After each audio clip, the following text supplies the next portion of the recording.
여러분, 악인들의 형통, 세상의 번영과 부요함, 여러분, 이렇게 우리가 말씀을 들었음에도 불구하고 여러분, 부러워요? 안 부러워요? 솔직하게 분명히 이렇구나, 이 악인들의 번영은 이런 게 아니구나 라고 하면서 진짜 복이 뭔지 알면서도 여러분, 사실 하나님에 대하여, 심지어 교회에 대하여 욕하고 하는 사람들이 잘 먹고 잘 사는 이런 모습들을 보면 솔직히 마음속에 부러워요, 안 부러워요? 부럽잖아요. 부럽잖아요. 이게 오늘 말씀의 주제예요. 여러분, 머리로는 이해가 돼요. 저건 복이 아니구나. 여러분, 진짜 복이 아니구나. 여러분, 머릿속으로는 이해가 되는데 여러분, 우리 마음은 잘 안 잡아져요. 머리와 마음이 따로 간다는 거예요. 내가 성도 되어진 자로서, 아니 내가 집사로서, 아니면 내가 목사로서 그러면 안 되는 줄 머리로는 아는데 마음이 잘 안 돼요. 여러분, 이게 우리의 현실입니다. 여러분, 이걸 뭐라고 부르냐면 유혹이라고 불러요. 여러분, 유혹된다라고 했을 때의 상황은 내가 머릿속으로 이러면 되는지 안 되는지를 모를 경우에는 유혹이라고 부르지 않아요. 내가 다 안다는 거예요. 다 알고 있음에도 불구하고 내 마음이 흔들리고 심지어 넘어진다는 거죠. 여러분, 오늘 말씀의 내용은 그게 아닌 줄 알고 있는 셋의 후손들이 결국 넘어집니다. 이 셋의 후손들이 그 유혹에 넘어가는 이 상황들을 통하여 우리가 이 어지러운 세상 가운데, 이 어두운 세상을 살아가면서, 어떻게 보면 유혹으로 충만한 이 세상을 살아가면서 어떻게 해야 이길 수 있는지에 대한 기준과 방법을 다시 한번 정립할 수 있는 저와 여러분들 되시길 주님의 이름으로 축원합니다. 자, 첫 번째, 1번 우리 같이 한번 읽어봅니다. 시작. 사탄은 세 가지로 우리를 유혹한다. 여러분, 사단이 우리를 유혹할 때 세 가지를 건드립니다. 자, 일단 오늘 말씀에 대한 설명을 잠깐 먼저 하면, 자, 1절서부터의 내용을 보니까 사람이 땅 위에 번성하기 시작했대요. 여러분, 어떻게 보면 가인의 후손뿐만 아니라 셋의 후손들도 숫자적으로는 점점 많아지게 됐겠죠. 자, 그들 가운데서 누가 낳느냐? 딸들이 낳았다라고 얘기하는데, 이 딸들은 뒤의 내용을 이제 적용해서 보면 유혹의 대상들이다라고 생각하시면 될 것 같아요. 자, 2절에 보니까 하나님의 아들들이 있었고 사람의 딸들이 있었다. 여러분, 이 하나님의 아들들은 누구를 의미하느냐? 믿음의 사람들이에요.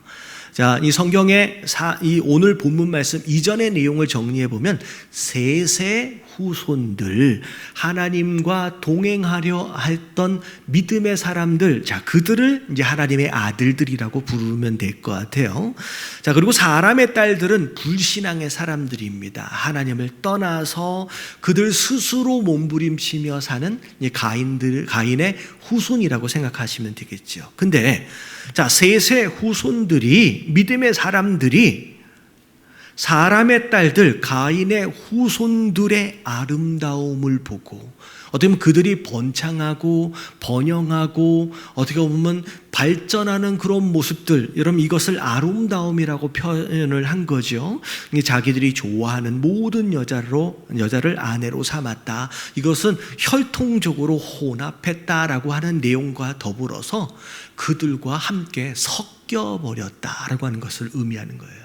그래서 어떻게 보면 예배 가운데 하나님과 동행하면서 그래도 믿음으로 살아보려고 초창기에는 셋의 후손들이 노력을 했는데, 가인의 후손들이 어떻게 보니까 너무 잘 사는 거예요. 새로운 것도 막 발명해내고 기계들을 막 쓰고, 심지어 여인들이 셋의 후손들의 여인들과는 다르게 막 치장을 하고 이게 남자들을 유혹하고 하는 어떤 그런 성적인 문란함이 이제 가인의 후손들 안에는 쭉 있는 거죠. 근데 그런 모습을 보니까 너무 보기가 좋은 거죠. 자, 그래서 결국 셋의 후손들이 가인의 후손들의 번영과 발전, 그 아름다움으로 인하여 섞여버렸다. 그 유혹 가운데 넘어져 버렸다라고 하는 것이 오늘 말씀의 시작입니다. 자, 앞에 유혹에 대하여 말씀을 이제 드리면서 사단은 우리로 하여금 어떻게 해서든 넘어뜨리려고 애를 쓰는 거예요. 에덴 동산에서 하와가 유혹에 딱 넘어진 것처럼 사실 가인도 넘어뜨렸잖아요. 그들의 후손들뿐만 아니라 저기에서 그래도 믿음을 지켜보고 살려고 하는 셋의 후손들을 가만히 내버려 두지 않는 거죠. 또 유혹해서 넘어뜨리려고 애를 쓰는 거예요. 근데 사단이 유혹해 오는 전략이 있는데 이 유혹들이 세 가지로 우리의 마음들을 흔들어 놔요. 자, 요한일서 2장 16절을 보면 우리 같이 한번 읽어볼게요. 다 같이 시작. 이는 세상에 있는 모든 것이 육신의 정욕과 안목의 정욕과 이생의 자랑이니 다 아버지께로부터 온 것이 아니요 세상으로부터 온 것이라. 하나님 아버지께로부터 온 것이 아닌 세상으로부터, 어두운 세상으로부터 온 이 세 가지. 자, 이게 뭐냐면 육신의 정욕, 안목의 정욕, 이생의 자랑. 여러분, 이게 우리를 유혹하여 넘어뜨리라고 하는 사단의 세 가지 전략이에요. 이 세 가지 약점들을 가지고 흔들어 놓는다는 거죠. 여러분, 이거는 거의 변함이 없어요. 사단이 처음 에덴 동산 그때부터 지금까지 이 세 가지 약점을 가지고 우리를 흔들어 놓습니다. 에덴 동산에서 뱀이 하와를 유혹할 때 어떻게 됐어요? 이 하와가 뱀의 이야기를 듣고 선악과를 딱 바라보면서 느낀 것이 창세기 3장 6절인데 여기에서도 딱 세 가지를 이야기합니다. 같이 한번 읽어볼게요. 시작. 여자가 그 나무를 본즉 먹음직도 하고 보암직도 하고 지혜롭게 할 만큼 탐스럽기도 한 나무인지라. 여자가 그 열매를 따먹고 자기와 함께 있는 남편에게도 주매 그도 먹은지라. 먹음직도 하고 보암직도 하고 지혜롭게 할 만큼 탐스럽기도 한 열나무다라고 이야기하는 게 이 방금 얘기했던 이 세 가지예요. 자, 근데 성경에 보니까 신약 성경의 반 이상을 쓴 사도 바울도 이 세 가지로 인하여 몸부림치는 흔적이 있어요. 자, 로마서 7장 22절부터 24절까지의 내용을 보면 그 마음에 무엇으로 지금 씨름하고 있는지가 보이는데 쭉 한번 읽어볼게요. 다 같이 시작. 내 속사람으로는 하나님의 법을 즐거워하되 내 지체 속에서 한 다른 법이 내 마음의 법과 싸워 내 지체 속에 있는 죄의 법으로 나를 사로잡으려는 것을 보는도다. 오호라, 나는 곤고한 사람이로다. 이 사망의 몸에서 누가 나를 건져내랴. 앞에 보니까 내 속사람으로는 하나님의 법을 즐거워하되, 여러분 이 표현은 뭐냐면 내가 어떻게 살아야 되는지에 대하여 지식적으로는 안다는 얘기예요. 그리고 그렇게 하고도 싶고, 근데 23절에 보니까 내 몸 안에 다른 법이 있대요. 그래서 내 마음의 법과 자꾸 전쟁이 일어난다는 거예요. 근데 중요한 것은 이 전쟁에서 결과적으로 볼 때 자꾸 누가 이기냐면 내가 원하는 속사람, 하나님을 기쁘게 해드리려고 하는 그 속사람이 이기는 게 아니라 내 지체 속에 있는 죄의 법이 나를 사로잡는 것을 보는도다. 다시 말하면 바울 사도도 이 안의 영적 전쟁 안에서, 이 갈등 안에서 지나고 나니까 어느 순간 정신 차려보니까 누가 이겨요? 내 안에 있는 선한 속사람이 아니라 악한 고놈이 자꾸 이긴다는 거예요. 그래서 24절에 얼마나 마음이 힘들었으면 뭐라 그래요? 오호라, 나는 곤고한 사람이로다. 이 사망의 몸에서 누가 나를 건져내랴 라고 얘기합니다. 여러분, 오호라, 나는 곤고한 사람이로다. 여러분, 이거는 한국말이 아니에요. 여러분, 솔직히 이렇게 얘기하는 사람이 어디 있어요?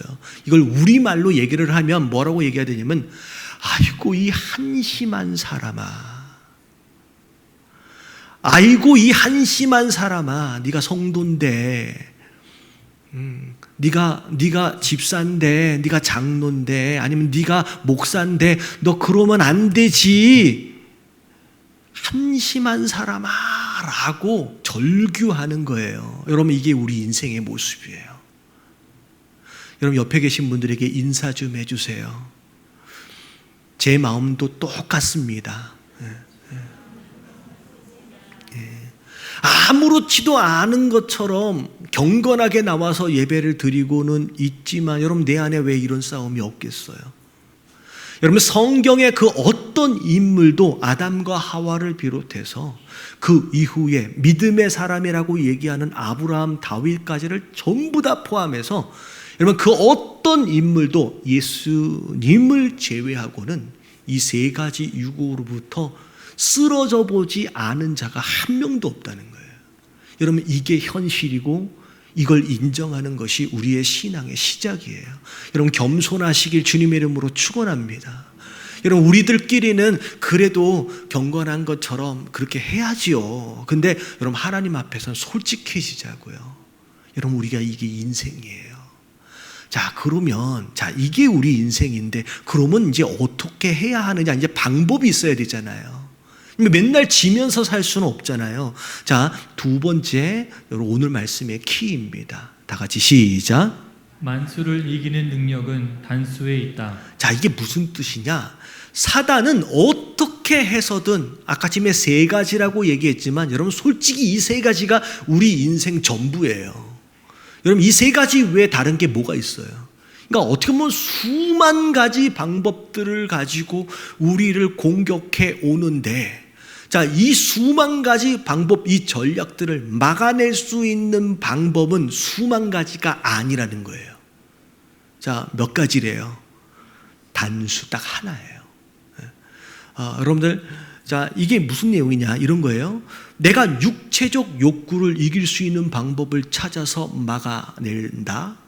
내가 소유욕이 됐던 명예욕이 됐던 어떤 그런 공격들에 대하여 방법들을 다 찾아서 막아낼 수 있다라고 할지라도 여러분 수비와 방어는 아무리 잘해봤자 본전이에요. 잘못해서 한 골 딱 들어가 버리면 이건 진 게임이 되는 거죠. 이 바울 사도가 위에서 오호라 나는 공고한 사람이로다라고 얘기하면서 누가 나를 건져내랴라고 얘기했잖아요. 여러분 여기서 키가 사실 있어요. 다시 여러분 여기에서 건져낼 수 있는 누구는 누구뿐이에요? 여러분 일단 예수님뿐이에요. 자, 이 사망의 법에서, 이 사망의 몸에서 건져낼 수 있는 분은 예수 그리스도 뿐인데, 자, 그 이후에, 자, 바울 사도가 어떻게 해야 하겠다라고 결단하는 내용이 히브리서 12장 1절서부터 3절까지 내용이 나와요. 이러므로 우리에게 구름같이 둘러싼 허다한 증인들이 있으니, 다시 말하면 믿음의 선진들의 삶을 우리가 잘 살펴보면 알 수 있다는 얘기예요. 그러면서 자, 모든 무거운 것과 얽매이기 쉬운 죄를 자, 뭐 하래요? 여러분 벗어버리래요. 여러분 여기서부터 시작이에요. 여기서 말하고 있는 무거운 것이라고 하는 건 근심과 걱정입니다. 자, 그리고 얽매이기 쉬운 죄는 유혹을 포함한 죄의 내용들이에요. 자, 이것들에 대하여 자, 뭐 하라고 나와 있냐면 벗어버리래요. 자, 지난 수요일 날 그런 이제 말씀을 함께 나눴어요. 사단은 이 유혹과 시험 가운데 우리를 자꾸 씨름하게끔 그 게임 안으로 불러들입니다. 줄다리기 하게끔 불러들여요. 그래서 내 안에 해결되지 않는 욕심과 씨름하게끔 만들고요. 그것과 줄다리기 하게끔 만듭니다. 근데 수요일날 제가 뭐라고 말씀드렸냐면, 자, 우리는 사단이 불러들이는 그 게임 안에, 그 줄다리기 안에 들어가면 돼야 안 돼요? 여러분, 안 돼요. 왜냐하면 우리는 그 게임 안에 들어가는 순간 절대 이길 수가 없어요. 여러분 이겨낼 수가 없어요. 성경에 그 누구도 이길 수 없었던 것처럼. 방법은 뭐냐면 그 게임 안으로 들어가면 안 돼요. 그 줄다리기에 참여하면 안 돼요. 그래서 뭐라 그랬어요? 그 초청되어지는 사단의 그 게임 안으로의 초청을 거부하라고 말씀드렸어요. 자, 오늘 말씀을 보니까 사도 바울도 뭐라고 얘기하냐면 그 죄와 싸워라, 그 죄와 씨름하라고 얘기하는 게 아니라 뭐 해버리래요? 벗어버리라는 거예요. 여러분 그것과 싸우지 마시길 주님의 이름으로 축원합니다. 자, 벗어버려야 돼요. 그 게임 안으로 들어가면 안 돼요. 그리고 나서 뭐라고 나오냐면 인내로서 우리 앞에 당한 뭘 하래요? 경주를 하래요. 다시 말하면 유혹과 죄와 씨름하고 줄다리기 하려고 하지 말고 그거는 벗어버리고 던져버리고 내가 집중해야 할 것이 있다라는 거예요. 그게 뭐냐면 경주에 집중하라는 거예요. 그래서 축구 경기를 할 때 아무리 수비를 잘해도 한 골 들어가 버리면 진 게임이에요. 여러분 한 골 좀 들어가고 아니 2골 들어갔을지라도 우리가 몇 골 넣어버리면 돼요. 3골 넣어버리고 4골 넣어버리면 그 게임은 어떻게 된다? 여러분 이기는 거예요. 그래서 여러분 수비에 치중하지 말고 여러분 공격에 집중해야 돼요. 제가 이런 말씀을 드리는 이유가 뭐냐면 여러분 죄 짓지 않는 것이 신앙생활의 목적이 되어져서는 안 돼요. 여러분 우리 안에 거두어 드릴 열매 맺는 일에 집중하십시오. 여러분 아무리 죄 짓지 않으려고 발부둥 쳐봤자 우리는 또 넘어질 수밖에 없는 죄인이에요. 그래서 우리는 여러분 수비하려고 애쓰지 마시고 열매 거둘 수 있는 사명에 집중하는 것이 너무 중요합니다. 여러분 절대 유혹과 싸우지 마세요. 절대 죄와 싸우지 마세요. 아예 죄를 지을 수 있는 시간이 없게끔 하시고 마음 가운데 잘못된 마음이 들어올 수 있는 공간을 여유를 두지 마세요. 그럴 때 열매도 맺어지고 오히려 이길 수 있다라는 거예요. 여러분 절대 사단의 전략에 휘말리지 않는 저와 여러분들 되시길 주님의 이름으로 축원합니다. 자, 그래야 되는데 자, 셋의 후손들은 실패합니다. 가인의 후손들의 막 번영과 아름다움에 혹해가지고 그냥 넘어져 버려요. 자, 근데 그런 가운데서도 여기서 하나님은 어떻게 하셨는지를 보면 자, 3번째 3번 같이 한번 읽어볼게요. 다 같이 시작. 하나님께서는 진노 중에라도 긍휼을 잊지 않으신다. 자, 어떻게 보면 죄를 지어서 완전히 타락해 버린 그나마 셋의 후손들이라도 있었는데 그들까지 타락해버린 모습들을 보면서 하나님께서는 안타까운 마음에 하지만 진노 가운데서도 불쌍히 여겨주십니다. 자, 오늘 3절 말씀을 보면 조금 복잡한 말씀이 있어서 좀 설명을 드릴게요. 자, 여호와께서 이르시되 여러분들 이제 오늘 본문 말씀은 여러 가지 잘못된 해석들로 인하여 이단들이 많이 있어요. 좀 정확하게 이제 분별하셔야 되는데 자, 여호와께서 이르시되 나의 영이 영원히 사람과 함께하지 아니하리니 여러분 이 나의 영은 성령을 이야기하는 게 아니라 자, 창세기 2장 7절에 사람의 코에 불어 넣어 주셨던 생기 그걸로 생령이 된지라라고 나와 있잖아요. 여러분 그걸 의미하는 거예요. 자, 그래서 이는 그들이 육신이 됐다라고 하는 것은 죄로 인하여 완전히 타락해버린 인생을 이야기합니다. 타락한 인생으로 인하여 자, 정령 죽으리라 말씀하셨던 영적 죽음에 대한 실제적인 명시다라고 생각하시면 돼요. 나의 영이 영원히 사람과 함께하지 않겠다라고 하는 거. 영적 죽음에 대한 사형 선고가 이제 딱 이제 명시화된 겁니다. 자, 근데 중요한 건 뭐냐면 그 다음 말씀에 나오는 내용이 그러나 그들의 날은 120년이 되리라.